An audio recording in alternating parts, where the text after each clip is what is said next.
Let me just read to you a piece that I've got here. A senior Nigerian cleric of the Methodist Church in Abuja, Samuel Uche, had accused the Fulani and Kanuri of engineering Boko Haram insurgency to seize power in Nigeria. Mr. Bishop Uche says soldiers prosecuting the war against Boko Haram informed him and other bishops that except for some collaborators from Chad, Libya, and Somalia, about 95% of those waging the war against Nigeria were Fulani and Kanuri, as reported in the Daily Trust newspaper or at some point. Bishop Samuel Uche went on to state categorically that it's been revealed to him and that he was ready at some point while delivering and coordinating the Sunday service at the Ecumenical Church in Abuja that soldiers have revealed to him that the battle against insurgency is practically against Kanuri and Fulani origin who are hell-bent on seizing power at all cost in Nigeria. He informed the gathering, which included President Goodluck Jonathan and other top-notch of the Nigerian military, that the aggrieved forces are determined at all costs, including using element of insurgency to seize power in Nigeria.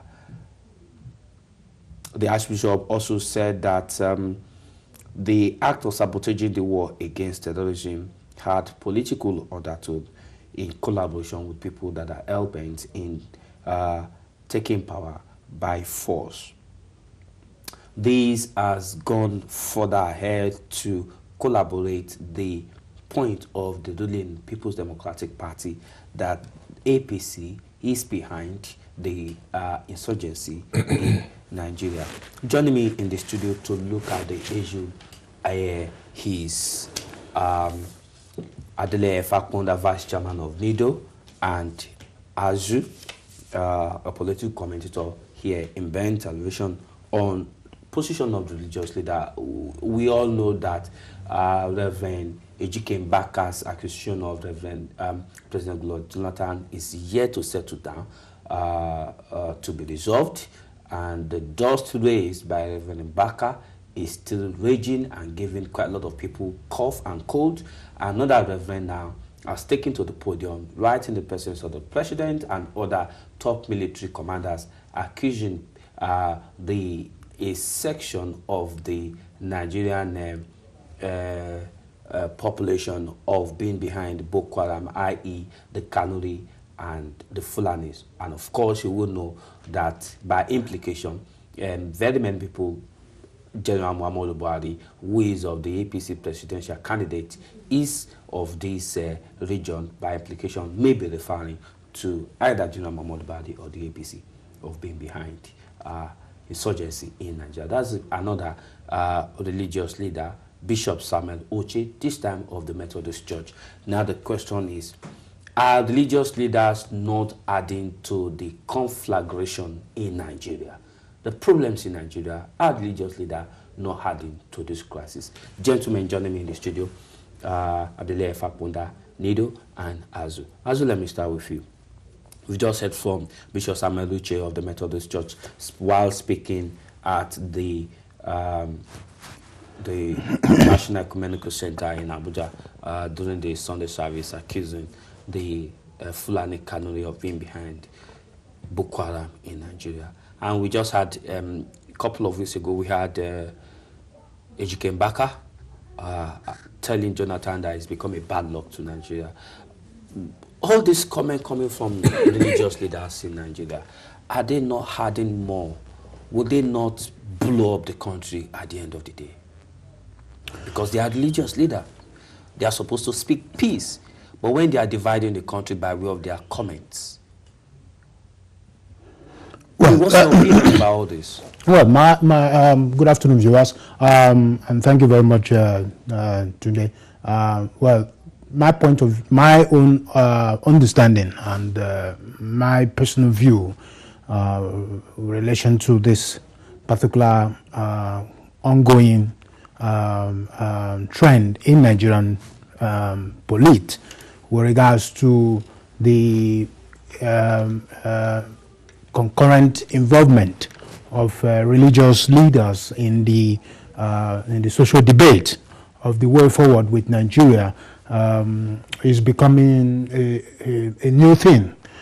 Previously, it used to be a trend in which we have our traditional leaders making inflammatory comments and making statements that leads to what then to be the issue of the day, cultural and tribal divide in the society in our early years of democracy after independence in 1960. But today is turning around to be the fact that our religious leaders now are taking the stage. They take to the podium to preach either positively or negatively with regards to what they think is their personal observation or what they believe should be the case at the moment with regards to Nigerian situation. For me, one of the greatest global political debate is the reference point with relations to religious and politics in terms of trying to analyze the relationship between religion and politics in the world. And it has been a very strange debate by most political philosophers and ideologists around the world, trying to see what is the good tendencies of having religious input in political leadership across the globe. And it's a common phenomenon, because if you look at the Western world, here in Great Britain, there is some relationship between the religious leaders and the government. But you will never find the leader of the Church of England commenting negatively or positively on the government. Yeah, but they speak religious. The religious leaders, most especially in the Western world, make comments that reflects the greater interest of the masses rather than protecting the government or antagonizing the government, making themselves relevant to the government. Which should be the ideal thing. Which should be the real essence of religion in a society, is to ensure that they make the voice of the people heard by those in government, to be able to protect the real interests of the common man on the streets of the state or the community or the society which they belong to. But here we come. Mbaka have come out. I'm sorry to say it. A man in less than 1 month commented and promoted the goodwill of President Jonathan, and wake up the next morning to say he had a dream and God spoke to him and said, this is a bad man. And it's unfortunate. We've had a preaching by the pastor in Ukraine. What's his name? Is it Sunday Adelaja? He also came out with a comment saying that he's supporting Buhari just because he took Oshibajo as his vice president, because Oshibajo is a very good man. You see, when we begin to go through this whole thing, and then Bishop Samuel Uche is coming out now with his own compendium of information in regards to what is happening in the north. It's a thing that we Nigerians should be very careful of, because at least 85-90% of Nigerians today tend to follow the voices of their spiritual leaders in terms of what they say to them. And it is very important that we begin to get our spiritual leaders to understand the common principles of society and engagement. We need to understand that politics is a very, very dangerous game and a very dicey game. And when you go into it, you need to understand the mind of politics. When you make statements, you need to know the direction your statement is leading to. Because if you are not aware of the consequences that will emanate from the comments you make as a religious leader, as a spiritual leader that has millions of people who believe in you, who stand by your word, who want to move and do anything by your word, then you need to ask yourself a question, the reasons and the purpose by which you make certain comments. Because what we are looking for is religious leaders that will help to protect the common interests of the common people and the generality of the society, in terms of making it clear that government is to deliver certain essential amenities that will make life commendable and suitable for the common man in the street of society. Let me quote Bishop Samuel Oche of the Methodist Church while addressing, managing and addressing the Sunday service that was attended by President Goodluck Jonathan and other members of, and some other cabinet members, including some military forces. Let me quote him. He said, let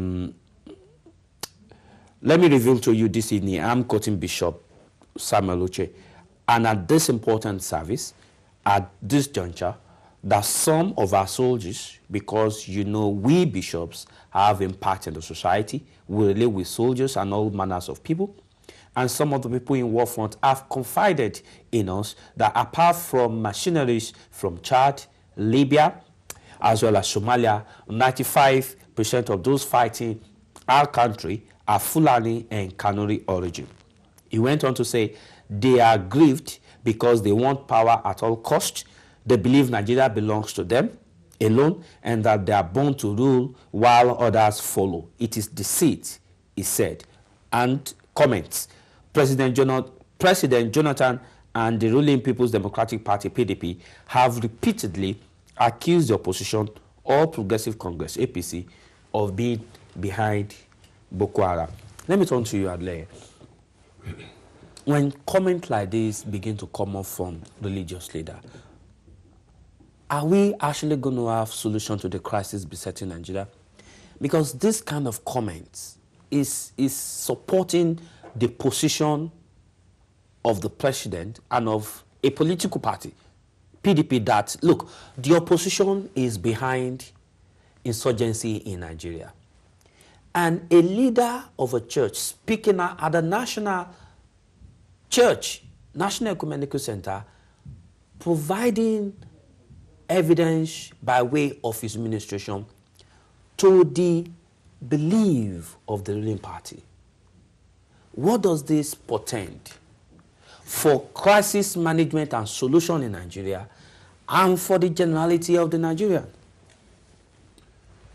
Thank you, Tune. I think it's a bit sad that the political platform in Nigeria has been turned into a way of incitement.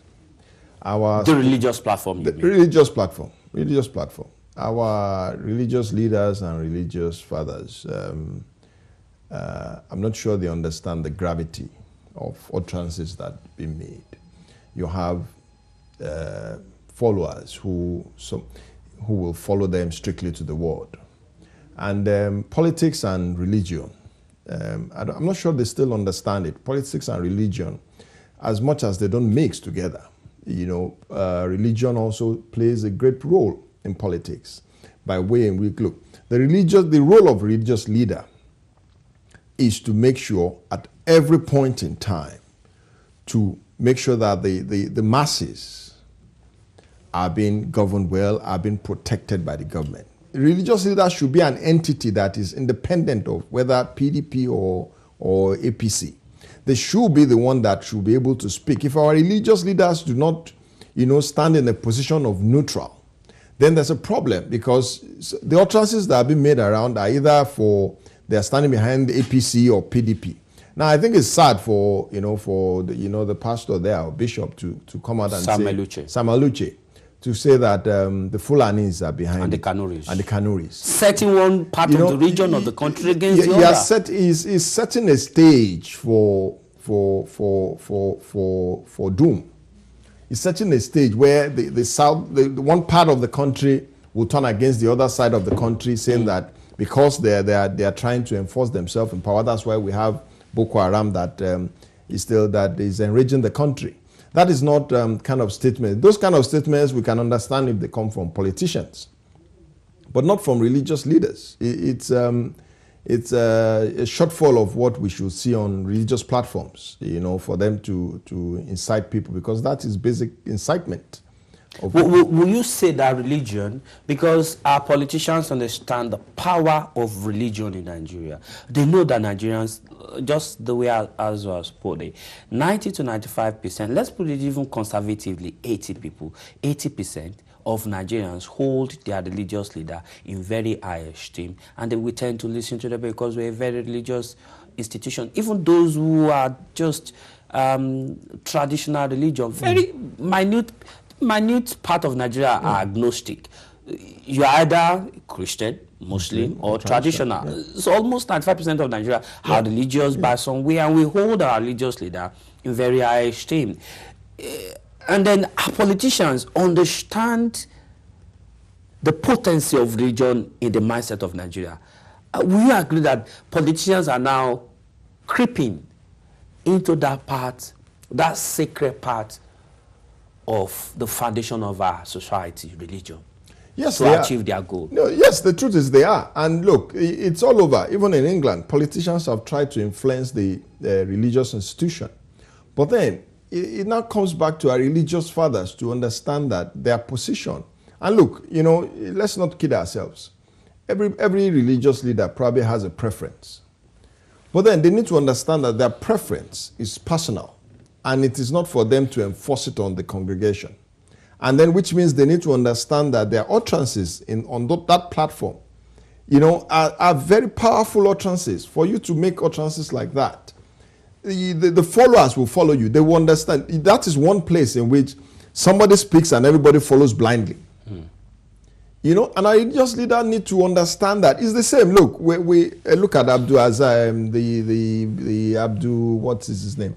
That was inciting, that was convicted in the US now for inciting terrorism. Life imprisonment. Amzat, look, this is a religious leader. And he will stand out and say, whatever he's saying. Inside the people. And people will follow him. So our religious leader need to understand that their position there is not for political position. It is for them to be seen as being neutral. Whether it's PDP or APC or ABGA or whoever is in power, is for them to protect the masses. Look at the Pope. The Pope will not make political utterances. His position is for him to protect the masses, the followers of Christ. That's his position. Okay, Azu, before I let you go, Reverend Bishop Uche Samuel saying, Fulanis and Kanuris are responsible for Boko Haram. Is it not inciting other regions? Because of course these people are part of Nigeria. Is it not an incitement against the Fulanis and the Kanuris? Well, I will not say it's virtually an incitement to the public. But I would say that he could have been privileged. He could have been privileged to know. The presidential candidate of the other political party is of this region. No. Don't say. I mean, when you say Fulani Kanuri, Fulani Kanuri is one of the largest populace that make up the whole of the northern region, and don't forget that majority of those who are from that region also belong to the PDP. So for him to say that, I don't see any form of real incitement in it. But it's for him to have said it in a public forum, because if you say the people that are killing you If you say the people that are killing your people are from this part of your community, what are you saying? You're saying I should go out and kill them? No, you see, we should understand. Isn't that what that means on the surface? No, let's be very firm and realistic in this argument. You understand? You cannot tell me that the people who are causing the insurgency in the northeast are from the south, or from the southeast, or from the southwest. You cannot tell me that. No. So you cannot tell me that the people who are committing those atrocities in that particular area are solely invisible human beings who just manufacture themselves there. They are people indigenous of that community who have decided to take arms against some issues that is mainly known and understandable to them alone. And here is an intelligence coming out that, look, we should not be looking further or looking beyond in terms of finding who are the causes of this thing. The information probably has been privileged by the bishop to hear is what many of us have always been propagating in the last couple of years, that the greatest number of people causing this problem we're having in Nigeria are people from the neighboring countries, from Niger, Chad, Libya, even from Sudan, that are running along are running a kind of a regional border Islamic agenda cutting across that line of border.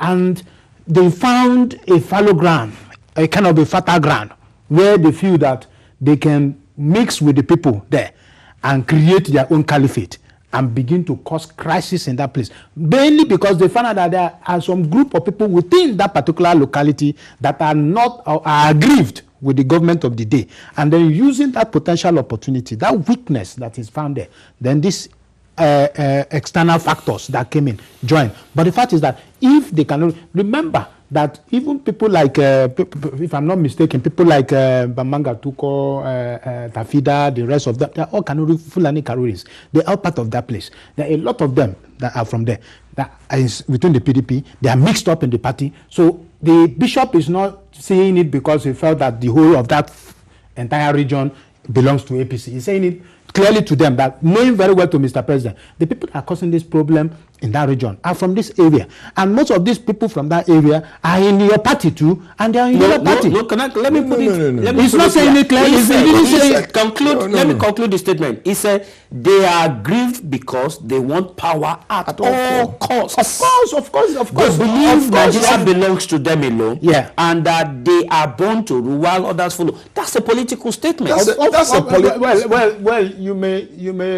That is a political statement. You may call it a political statement, but that is the reality. You read Nigerian history. It's a common factor that is being known by many who have read the line of Nigerian history. That this is always the that is our perception. Most Nigerians. No, it's not a perception. It's not a perception. But if you look at some certain comments by certain leaders from that end of the community in the past, you find out that this is what is recycling to today. So, but is being able to change the perception, being able to change that belief, being able to change that conception that leaders or leadership will always come from that end of the community or the society in order for Nigeria to have peace, is what we want to change. We want to give. And this is not about every common Nigeria. Talking about change or peace. No. We are talking about a religious leader, a bishop of Methodist Church, saying that the Kanuris and the Fulanis are responsible for the carnage in Nigeria because they believe they are born to rule. And bearing in mind that the presidential candidate of the opposition is from this region. You cannot say you cannot say he said the statement because the opposition candidate is from that region. He has made a compound statement. Can I just look, the truth of the matter is, look, as you have rightly said, you cannot say that the Southwest and the South are responsible for this. They are part of the society. Yes, they are part of the people that live around there, that know their way around. That's a fact. That's a fact. That a lot of the atrocities are caused by the people living around that area. But you see, even so then said, you cannot now, what the bishop is saying, because these are facts that everybody knows. But what the bishop is saying, you cannot say that in that kind of platform, on that kind of platform, where you have people sitting, and then you have the president of the federal sitting down there, And you are referring indirectly to the opposition to say that, look, the opposition comes from there, and they are the ones causing the issue. Because they want power at all costs. Because they want power at all costs. And look, let me take a step back. Look, it doesn't even, the opposition themselves, it doesn't help them, because General Buhari has been making statements, and people have been making statements, that if he comes in less than 48 hours, he will solve the Boko Haram issue. Look, if they are looking, if it is the, let's understand what is happening. Is it the interest of Nigeria we're looking for, or the interest of a party? If we are looking for the interest of a party, and you have a solution to a problem that is befalling 160 million Nigerians, and you are holding it to yourself until you get power. But what power has Buhari that is what now at the moment to resolve the crisis? No, he doesn't have command. No. Look at what happened in Paris. Look at what happened in Paris. Can I just allow him the to? statements that has been accredited to him and the APC team is that, look, if Buhari comes into power, less than 48 hours, they will resolve Boko Haram. So that means, indirectly, and I don't want to speak for them. That means that they have a solution to Boko Haram. Okay, that's all what right. you're saying. Let's take a short break now. Quickly, in 2 minutes, cross over to Oyo State and see Mr. President talking. Then we'll be back to continue with the program. Let's take a short break now. We'll be back in just a few minutes.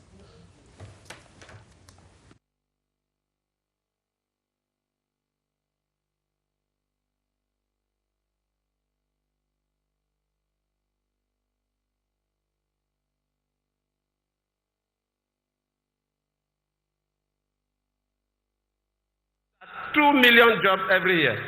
We took that statistics because we know the number of about 2 million Nigerians enter the labor market every year. About 2 million Nigerians enter the labor market every year. We have some arrears. So we believe that if we start creating 2 million jobs every year, the campaign is for those of you who are voting for the first time. Those of you who are between the ages of 18 and probably 23, who are voting for the first time. Because a lot of people are coming to deceive you. They are deceiving you, telling you that they will do things that they had the opportunity to do, but they refuse to do, and things they will never do. I promise you what I will do, and you can compare that with what we have done.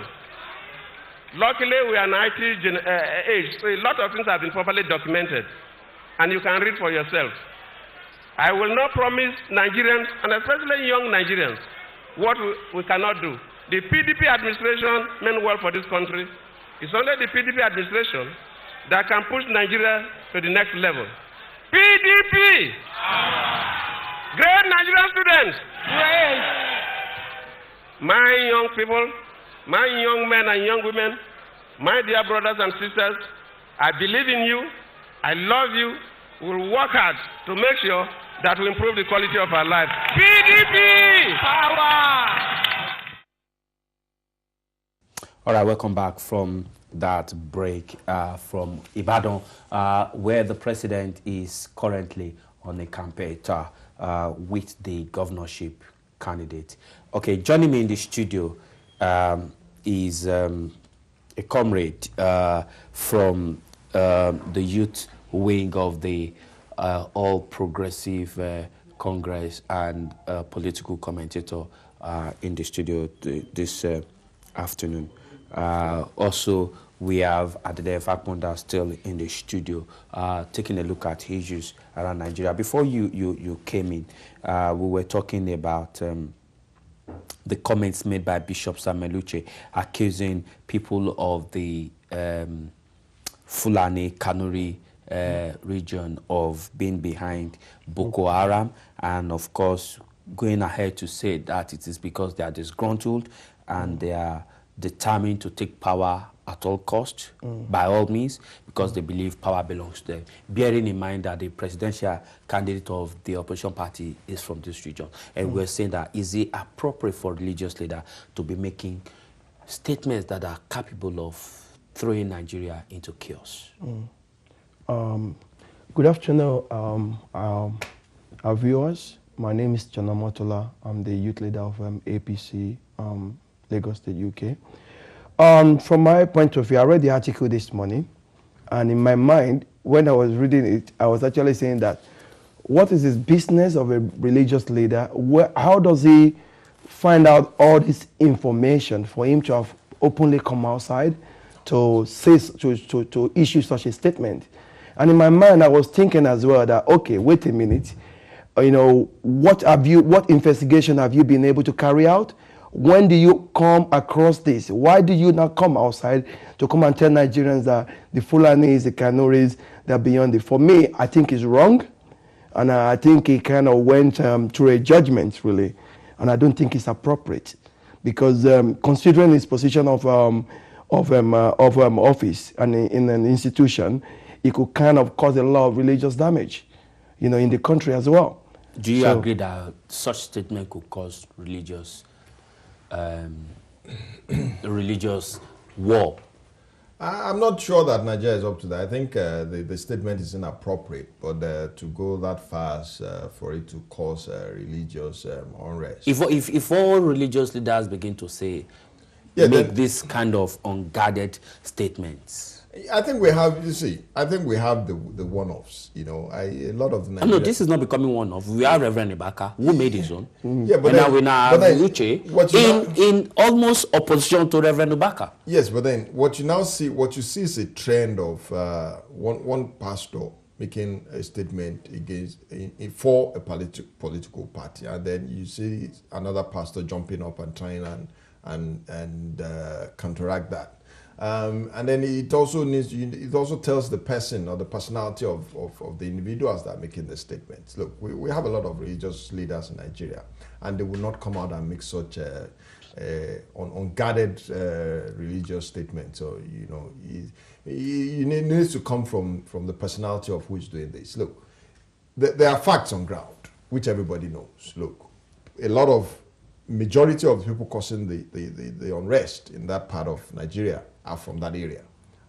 And then foreigners from Chad and all that who have integrated into them, to cause a political unrest. That's a fact. It's not friction. But then, but for political leaders or for religious leaders to come out and use that as a religious preaching, it's totally unacceptable. Does this account for why this problem persists? Because certain element of the ruling political party and the government do not see this as a national crisis, but as a form of regional crisis with the intention of certain region hell-bent on taking power. Well, I think the statements that are going around also, yes, we cannot but come to some conclusion that the issue of Boko Haram, it's not really a segment of the country. It's affecting the whole country because everybody, whether you are in Ekiti or you're in your state, there's that awareness now that is created in your head that, somebody can be carrying a bomb or strapping a bomb in the market. But then we need to look at it. We need to try and narrow it down to, the issue is the mindset of the government, is that, look, these are people within that area that are teaming up to cause political unrest. Okay, all right, John. Yes. Does that not account, same question to him, why the government have found it difficult to resolve the issue of Boko Haram? Because they see this as a kind of crisis being engineered by certain parts of Nigeria and to gain political power. Well, I do not consent to his statement because there are different angles to this. Number one is that, from your question that you just asked now, you're a president of a nation. You're accountable to these people, irrespective of any forces that is coming from anywhere. A typical example, we're all aware of what happened in France a few days ago in Paris. And look it took them just 2 days, and they brought down everything, and the whole thing came to an end. So I'm talking about his responsibility. I'm not even talking about whether it's the region, whether it's did, even though, there are different aspects to it. And I know that it's conspiracy, which he is fully aware of, if he's not part of it. Because from where I come from the southwest of Nigeria, and as a matter of fact, it doesn't make sense to me. How can I come from the north and be bombing my own people? Doesn't make sense. Destroying the infrastructure that we don't even have. It doesn't make sense. So as a matter of fact, I believe that the presidency eyed under the word, okay, regional, and they're using that to kind of making us feel that, okay, is this people, is it not, is it not, is it not? It doesn't make sense. The whole Boko Haram thing is conspiracy. But where I have issue with is, as a #1 citizen of a country, you are accountable to this. So you should be able to do your job without no excuse. Look at ours. Ever since Mr. President has been in power for at least 4 years now as a president, the issue of Boko Haram, look at how far we've gone with it. And it's getting worse every day. And he's not even bothered about it. And that's my position. Will you agree that as the president, the #1 citizen, the chief, the commander-in-chief, is responsible regardless of region or political affiliation? No doubt. The buck stops on his table, on his lap. So if he's unable to do it, what in an ideal situation should he do? You see that you and I are both in Western world. When you fail to discharge the responsibility, what do you do? You see that's the argument people are throwing around. Look, the buck stops with him. He takes responsibility for the failure or the success. But then that is also where you have what is called delegated responsibility. As much as it takes responsibility for it, there's something called delegated responsibility. That's why you have the chief of army staff, you have the commissioner of police, you have the chief of naval staff. This is what they are trained to do. The president is not the chief of army staff. He's not supposed to go into the president of France did not go into the streets with a gun in his hand. He delegated it. That is the same thing. So if the people he has delegated has failed in their duty, and you say, look, we keep saying Boko Haram, Boko Haram. I don't think you are looking at the picture of Boko Haram. Boko Haram is a terrorist organization. As big as the US is, and Russia and put together, they have not been able to defeat Al-Qaeda. But they don't attack them almost on a daily basis. That's killing people like this. You need to look at the history. Look at what is going on in Iraq. When you keep saying that they don't attack them. Are you comparing Nigeria with Iraq, Pakistan? Are we on? Should Nigeria's index analysis be put on the basis with Iraq, with Syria? Should our index be based on what is happening in Pakistan? What I'm saying is that what happened in Afghan and Iraq started from this. And because there was at that point, there was no strategy to put it to a complete stop. Just as we have in Nigeria now. No strategy to look, there's no doubt about it that the federal government is failing in its responsibility to tackle Boko Haram. There's nothing we can't pull a wool over anybody's eyes. The federal government has failed in its responsibility to tackle Boko Haram. Based on the fact that given the responsibility are not doing it. Based on the fact that those who have been given responsibility are not doing it. Now, it's left for the commander-in-chief to look at the situation at hand. And I'm sure they're doing that. Look at the situation at hand and change it. Look, if I'm not wrong, he has changed he has changed cabinet more than 3 times, especially the chief of army staff, more than 3 times in 4 years. So you can't say that he's not doing anything. He is doing it, but then we have not seen the result. And when you don't see the result, then they have not been delivered. So we can't say that he's sitting back and not doing anything. So what are we looking at now? Since APC is being held as being responsible for the crisis in Nigeria, and people are holding on to the statement of General Muhammadu Buhari that immediately becomes the president is going to resolve the issue of Boko Haram. People are saying, look, if you have the key to solving Boko Haram crisis, why don't you do it now? Well, we all know that it's a very complicated situation and it's a very sensitive matter as well. Here you are being accused of a crime that does not even exist in the first place. And then you come outside again. I read those articles. One of those articles was the Boko Haram was saying that if there's anyone, the government was saying they're looking for someone to negotiate with Boko Haram. Oji Kalu made himself available, and the Boko Haram guy said that they wanted General Buhari to come and be the negotiation. And he said he doesn't want to be part of it. And then somebody coming from somewhere saying that, okay, because he has said this and this and this, he is the Boko Haram or he is the one behind the Boko Haram. I think it's wrong to accuse someone of a crime that does not exist. But since himself has said we will resolve the crisis once you become president. People are saying, why don't you do it now? Yeah. If you have the solution to it. Well, the truth about it is that, is it given the chance to actually do it now? How? You understand? Number one, look, I was glad you said something just now, and what you said, and I'm really proud of it. Do you know how much billions of naira is being signed out every month for defense? On this particular matter we're talking about, billions of money signing out with no result. So now that we have defense minister, we have the NSA, we have all these guys in place, but we're not getting result. But is General Buhari has been approached properly and say, okay, come and help us to solve this problem? The question is no. Rather than that, they made it a political thing and accused the party of being behind Boko Haram and wanted to tarnish our image. And the Ali Amadu Cherry that they are actually talking about is not even with us anymore. He's in PDP now. So who is now the Boko Haram? So all the facts are there. All the answers are there. So you don't even need to go far to get the answer to what we're actually talking about. It's very clear. PDP is behind Boko Haram. How do I know? General Abacha said 1993, quoted, if insurgents lasted 24 hours, the government of the day must know about it. Not only that, General Assassi, I followed him day by day till he died.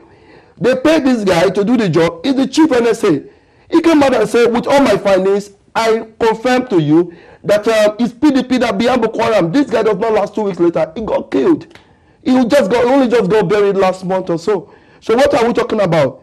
I don't want us to waste our time. Now, by the time PDP is accusing APC of a national crisis, APC accusing PDP of a national crisis, will there ever be a solution to the crisis? Look, probably this is why this crisis is lingering on, and that is why it will linger on the most. You see, this crisis, unfortunately has claimed a lot of innocent lives that need not be. Look, PDP is accusing APC, APC accusing, you see, but the utterances of our leaders too are not right. Look, if General Buhari or the APC, let's not hold General Buhari into it. If the APC has said within 24 hours of them getting government, they will resolve Boko Haram. Now, why are they making terrorism in Nigeria, which is killing lives on every day, a political ping pong? Why can't they say, government, our people, this is what we will do, and we'll give the government the solution, so you will know that we are serious. This is how you tackle Boko Haram. All this they will tackle Boko Haram within 24 hours are political statements that do not hold water. Where are the facts that they can stop Boko Haram in 24 hours? Where are the facts? People throw sentiments around. Let's stick to the facts. APC do not have the solution. They don't have the solution. If you have the solution, put it on board. They should use it as their political platform. Put it on board. These are the facts. This is how we'll tackle it. It's not just saying that we'll tackle it 24 hours. Look, you cannot say that the government, and I don't want to use PDP because PDP is not, as much as the presidency is from PDP, is not in the government. The government, this administration, they are doing what they can. What they are doing might not be enough. But you cannot hold that they are not doing for you to just sit down and see innocent lives being lost every day. And you want to use that political ping pong. It's sudden. It's completely sudden. To round off the program, let's go back to issue of religious leaders' comments. What advice are you going to give to religious leaders on both sides in dealing with national issues? Well, to be precise, I would my best advice for any religious leader is to try to stay away from being partisan or being involved in politics, because it's kind of dangerous, because people see them, Nigerians see them as a role model. But do you think they are doing it at the moment? Well, no. Why? No. Do you think the religious leaders are avoiding being partisan? They are partisan. They are fully involved now. They are fully involved now, which is kind of dangerous for even religion reasons. Who are we going to blame for religious leaders getting? They won't admit, but we know by their utterances, comment, and statement. Who are we going to blame? We have to blame the religious leaders. What about the politicians? Look, politicians, for who they are anywhere in the world, would always try and use gimmicks. Does the Bible not say money answered to all things? Money doesn't answer to all things. I don't. Probably money is playing a game. I don't have that fact, but then that's a possibility. Because the religious leaders, we can't blame anybody. We need to blame them. Okay. Even if they are being offered money or incentives, that is their role as religious leaders. If we cannot find solace in our religious leaders and our spiritual fathers, that's a shame. Then that's a shame. All right then. Thank you so much, John Motola, for being part of the program today, and Adele Faponda, Vice Chair Nido. Thank you for your time on the show today. My name is Tunde Alabi, and do have a very good working day ahead of you. Bye. Thank you. Thank you very much.